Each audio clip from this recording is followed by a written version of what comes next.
Saludos, gracias por acompañarme en esta nueva edición de ENI con Más. Hoy es viernes 13 de noviembre y así luce el panorama para este día. Las elecciones presidenciales de la semana pasada en Estados Unidos han sido las más seguras en la historia. Así lo asegura un comité perteneciente al Departamento de Seguridad Nacional que descartó cualquier irregularidad en el ámbito técnico. China felicita al demócrata Joe Biden por su triunfo en las elecciones presidenciales. El Papa Francisco también felicita a Biden por su victoria. El máximo jefe militar de los Estados Unidos afirma que el ejército jura defender a la Constitución y no a un dictador. Aumentan las infecciones y muertes por el COVID-19, obligando a cancelar las clases presenciales en varios estados, a imponer nuevas restricciones a negocios y asumir con mayor seriedad el uso de mascarillas y distanciamiento social. En América Latina se pierden 47 millones de empleos debido a las ramificaciones económicas de la crisis del COVID-19, afectando principalmente a mujeres, jóvenes y migrantes.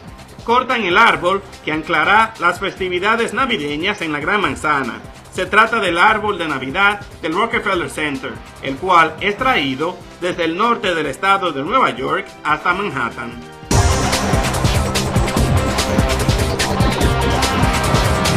Bienvenidos a esta nueva edición de ENI con Más, informándolos siempre con la verdad.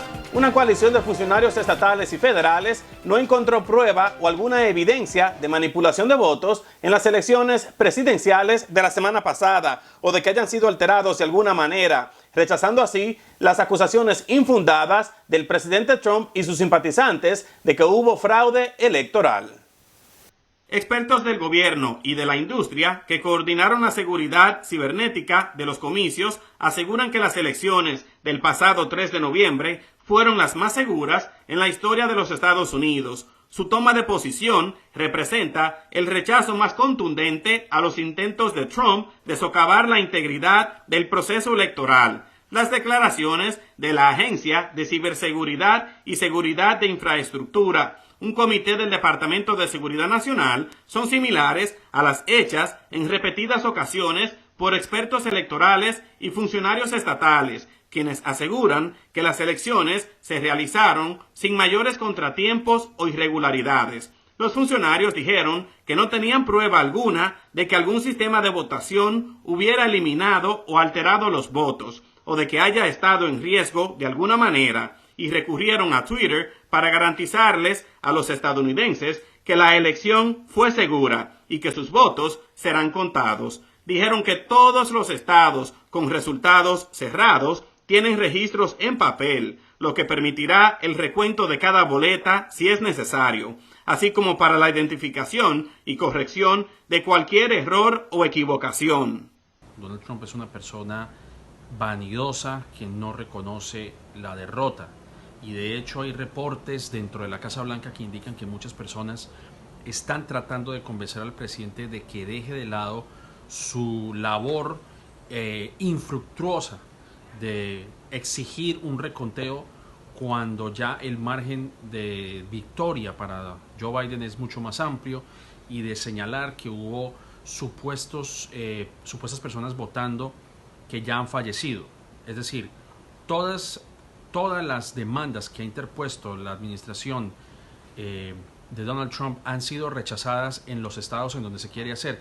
Los problemas a los que la campaña de Trump y sus aliados se han referido son comunes en toda elección. Problemas con las firmas, confidencialidad de los sobres y la fecha del matasellos en las boletas enviadas por correo, así como la posibilidad de que se hayan asignado erróneamente o extraviado algunas papeletas. Sin embargo, el demócrata Joe Biden tiene una amplia ventaja en varios estados clave, por lo que ninguno de estos problemas tendría un impacto real en el resultado de los comicios. La campaña de Trump también ha presentado impugnaciones para denunciar que sus observadores electorales no pudieron analizar el proceso de votación. Muchas de estas demandas han sido desestimadas por los jueces, algunas de ellas en cuestión de horas. Además, ninguna de las querellas muestra evidencia alguna de que el resultado de los comicios haya resultado afectado. China felicitó el viernes al presidente electo Joe Biden por su triunfo en las elecciones presidenciales, convirtiéndose en una de las últimas potencias que lo hace. Se espera que Biden haga escasas modificaciones a la actual política de Washington hacia China en materia de comercio, tecnología y seguridad. China, al igual que Rusia, evitó sumarse a la multitud de gobiernos que felicitaron a Biden y a su compañera de fórmula, la senadora Kamala Harris, el pasado fin de semana, luego de que, según las proyecciones, en los comicios del pasado 3 de noviembre, obtuvieron suficientes votos del colegio electoral para llegar a la Casa Blanca. Sin ofrecer un motivo para la demora en su reconocimiento, el vocero del Ministerio de Exteriores chino, Wang Wenjin, indicó que el gobierno chino espera que, cito, el resultado se confirme de acuerdo con las leyes y procedimientos estadounidenses. Las relaciones entre Washington y Beijing están en su punto más bajo de las últimas décadas, en medio de una guerra arancelaria sobre las ambiciones chinas en materia tecnológica y de superávit comercial, acusaciones de espionaje y tensión sobre los derechos humanos, la pandemia del coronavirus, Hong Kong y el control del mar meridional de la China. El presidente Trump también calificó al gigante asiático de amenaza para la seguridad, impuso limitaciones a las exportaciones y sancionó a firmas chinas. El jueves, Trump emitió un decreto que prohíbe a los estadounidenses invertir en valores de empresas que, según Washington, pertenecen a las Fuerzas Armadas chinas o que están bajo su control. Los analistas prevén que Biden, quien asumiría la presidencia de la nación el próximo 20 de enero, tratará de reanudar la cooperación con Beijing en los ámbitos de cambio climático, Corea del Norte, Irán y el coronavirus. Pero los analistas y analistas políticos prevén que habrá escasos cambios, dadas las quejas contra la trayectoria china en comercio y derechos humanos, así como las acusaciones de espionaje y robo de tecnología.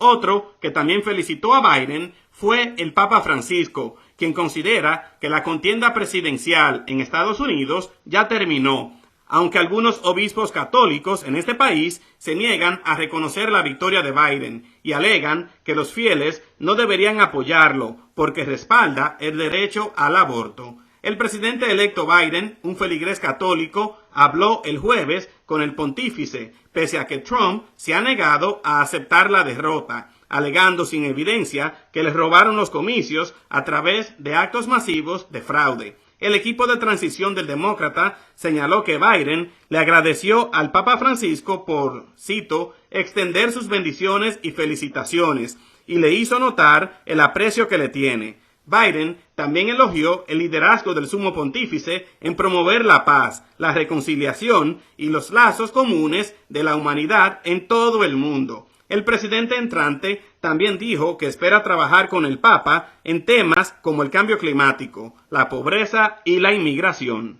El jefe del Estado Mayor Conjunto de Estados Unidos, el general Mark Milley, aseguró que el ejército ha jurado defender la Constitución y no a un dictador. Las palabras de Milley no son nada nuevo, pero resultaron particularmente relevantes en medio de la caótica semana que vive el Pentágono.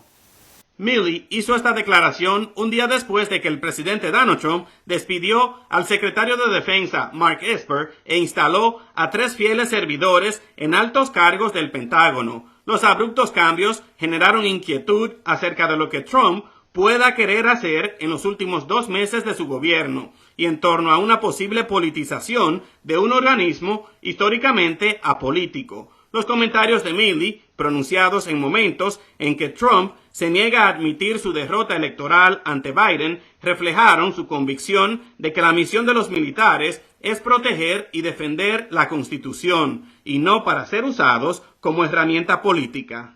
We do not take an oath to a king or a queen, a tyrant or a dictator. We do not take an oath to an individual. No, we do not take an oath to a country, a tribe, or a religion. We take an oath to the Constitution. And every soldier that is represented in this museum, every sailor, airman, Marine, Coast Guardsman, each of us will protect and defend that document regardless of personal price. Aún no están claros los motivos que llevaron a Trump a hacer los cambios en la cúpula del Pentágono, pero generaron desasosiego en el edificio. Muchos se preguntan si fue simplemente un ajuste de cuentas con Esper y los demás porque no habían sido lo suficientemente leales, o si el presidente Trump está buscando el apoyo de los militares para permanecer en el poder. Milley descartó esa última posibilidad, diciéndole al Congreso que, cito, en caso de alguna disputa sobre ciertos aspectos de las elecciones, las leyes y el Congreso son las que deben resolverlas, y no los militares. Agregó que los soldados no deben involucrarse en la transferencia del poder después de una elección. Entre los últimos nombramientos de Trump se incluyen los de 2 asesores del nuevo secretario de Defensa y con un polémico pasado, Douglas Macgregor, quien una vez abogó por el uso de fuerza letal para disuadir a los migrantes que cruzan la frontera ilegalmente, y Anthony Thayer, quien una vez llamó al expresidente Barack Obama un líder terrorista.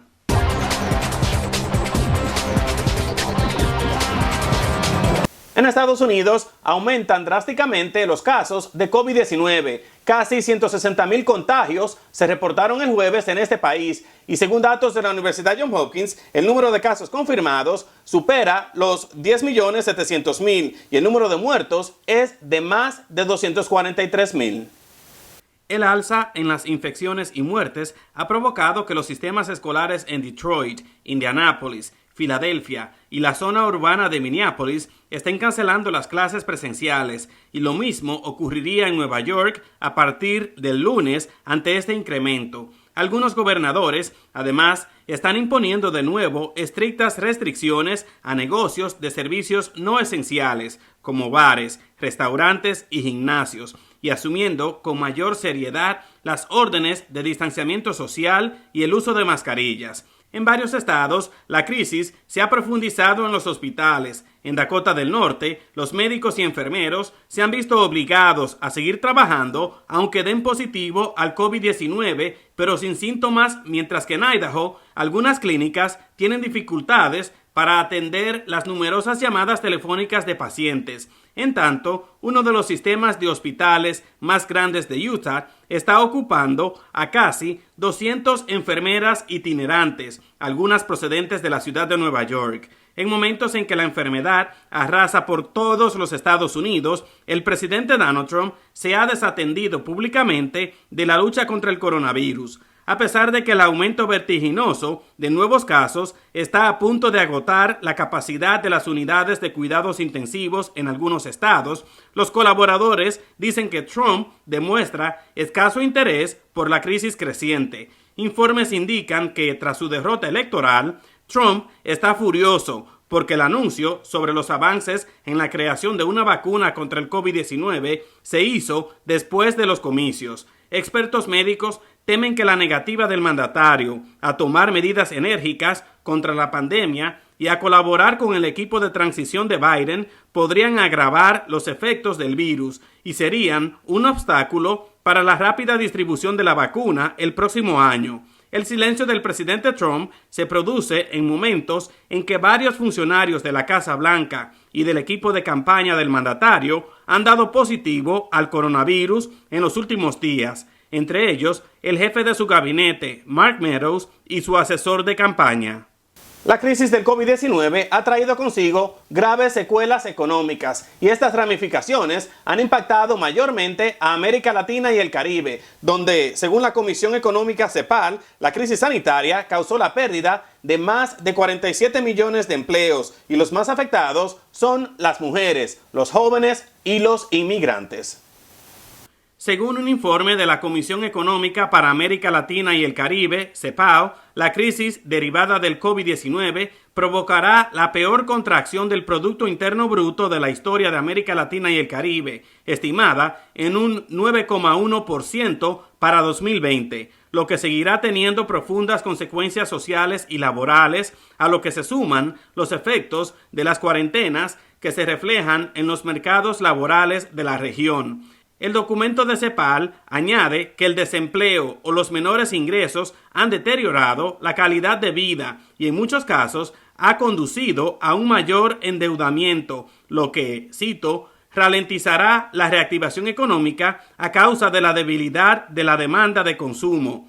La directora ejecutiva de CEPAL reiteró la necesidad de que los gobiernos dispongan para los más necesitados de un ingreso básico de emergencia que no dependa de los mercados laborales y que se prolongue por 6 a 12 meses. Se estima que a nivel global más de 53 millones de personas se han enfermado del coronavirus y más de 1.300.000 han muerto por esta pandemia. En la mayoría de la gente, este virus provoca síntomas leves o moderados que desaparecen en 2 a 3 semanas, pero en algunas personas, sobre todo los adultos mayores y en quienes padecen trastornos de salud subyacentes, puede causar enfermedades más graves e incluso la muerte. Cerramos este segmento de Eni con Más con noticias alentadoras. Muy pronto llega a la Gran Manzana el abeto noruego de 75 pies que anclará las festividades navideñas en la ciudad de Nueva York. Se trata del árbol de Navidad del Rockefeller Center que fue cortado en el norte del estado de Nueva York tras ser donado por Al Dick de General Store de Daddy Al's en Oneonta. El tradicional árbol será erigido en el famoso Rockefeller Center este sábado y será adornado con miles de luces y con una gran estrella de cristal en la parte superior.